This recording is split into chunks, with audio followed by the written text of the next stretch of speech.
choose, and why did you choose it? So I chose the word security because I've found that I kind of search for that in every aspect of my life, whether that's financial security, being secured in a job or a relationship. And yeah, it seems like no matter what I do, that's the first thing that I look for. What does security mean? You mean like to me or just like... Or, yeah, to you. I think it's just feeling safe and stable. Just not having to worry or have any anxieties around whatever situation it may be. Have there been any seasons in your life that you felt like I really feel secure now, or times when you've really been searching for that? I think more times in my life I've been searching for it, which may be part of the reason why I seek it out. So yeah, do you want me to kind of go into? Yeah, definitely. Okay. Well, it first kind of started when I was around 6. My dad passed away, and it kind of sent my mom into a tailspin. So we moved to Georgia. From where? From Indiana. Yeah. And we didn't know anyone there. We just kind of just like up and left. And then I got sick, and I was around like the place that we lived. It wasn't the best, and so I was kind of put into like some pretty like rough situations. A 6-year-old probably shouldn't have been in. And then from there, it seemed like something happened like every couple of years where, I was sick until I was 12. Wow. And then, my aunt was killed, and we had to adopt her children. And then my brother got into an accident. He didn't die, but the person that he was kind of died. So he's completely different now. And so it seems like there was always something happening where like our family was never safe, even though we were believers. And I think that also it made me struggle with my relationship with God as well. So I think that's a big reason why I'm always searching for some sort of stability. How do you think in college that like search for security or stability has played out?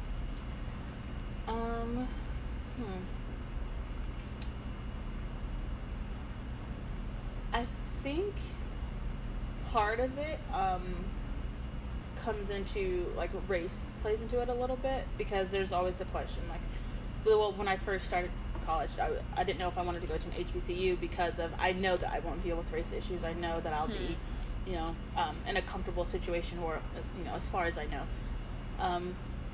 So here there was always like the risk of that, but I think for the most part, besides like one issue my sophomore year, I haven't dealt with it very much, and I think that that helped a lot because I felt welcomed, and I felt like they were like, well, at least as far as I know, and you never know what people are thinking, right?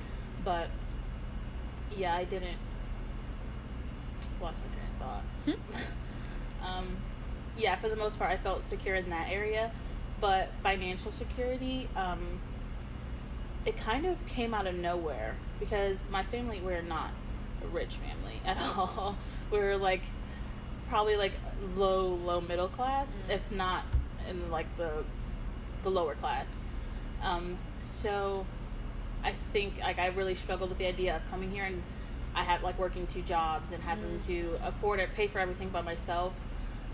That was scary, but I never needed it for anything. Like I always had what I needed.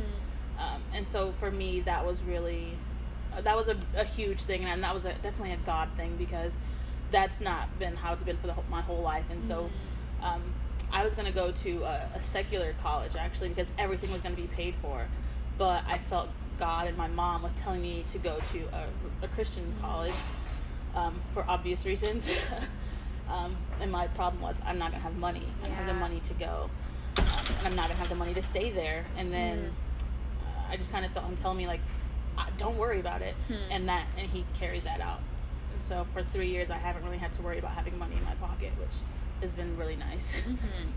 Do you think how did LA affect like your sense of security? I don't know, for me, like being in like completely other side of the country had to be a little scary. Oh, it was. It definitely was. It's a big part of it was like having friends because in high school I had a variety of friends in like all different kinds of groups. I had friends from the very first day of college, and then I went there, and for 2 months I was alone. Yeah. Because I realized like people always kind of like came to me. I never really went out. And so there, people were kind of like linking up, and I wasn't getting with anybody. Like people were hanging out, and I was just kind of alone. So that was a big thing that kind of shook my core, because I realized I had never been completely alone. So that was really a hard thing to deal with. I kind of went through a little season of like depression, and that eventually carried out for months, even after I found friends. So that was definitely a big growing point in my life, where I kind of had to realize the only person you really have is God, and that's going to have to be good enough. That's awesome. Do you think, what are like the biggest goals you have for yourself moving forward to like post-graduation? Making money. That's like the biggest thing. Well, obviously, I'm going to be in a creative field. But because like my brothers and sisters, they've all like, 2 of them went to college, but they're not working in their field. Yeah. So they're all just kind of still struggling along in life, and I'm supposed to be, there's a lot of pressure on me to kind of be the one who pulls everybody out. So that's really my goal, is to find some way to make a lot of money and pull everyone out. Have you ever felt the tension between like, because creative fields notoriously, like, it's not a super stable profession and it can be really subjective, so has there ever been this temptation of like, oh, maybe I should go to something that's more stable? Oh yeah. When you come from poverty, following your dreams feels very selfish. But my family, they have never ceased to be supportive. Like of course they tell me like, you need to find a way to make money because we can't support you, but you should do what makes you happy. So although I do want to pursue writing, I'm still going to have a different job. Okay. So I'm going to go through like acting agencies, and I want to, because I've always had a passion for like helping actors and building them up and stuff like that. So I want to follow that path while doing writing on the side, because I just feel like following your dreams completely is just taking a risk. Yeah. And sometimes you just don't know if it's worth it or if it'll pay off. Definitely. That's cool that you like, I feel like you're still following a lot of your passions. Like if you would work in an acting agency or something in the industry without being like, the only thing that I'm doing is devoting to this. Yeah. And I wonder, sometimes me as a writer, I think of, like if I made that my only job, would I start to hate it? Because there's so much pressure on it. Yeah, definitely. Like if I just completely depended on writing, I feel like I wouldn't love it as much, because it's like, well, I have to do this to pay my bills. I have to get it done. And then it's like, do things really come from inspiration? Or, well, I heard that inspiration is for amateurs, but are things really coming from like a creative space, or is it just coming because I'm forcing it to? So yeah, I don't want my work, at least my writing, to be something that's like not authentic. Yeah, definitely.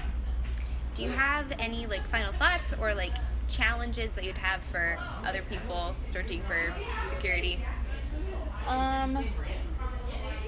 Don't be afraid to let go of security, because sometimes the best things are on the other side of that. Yeah.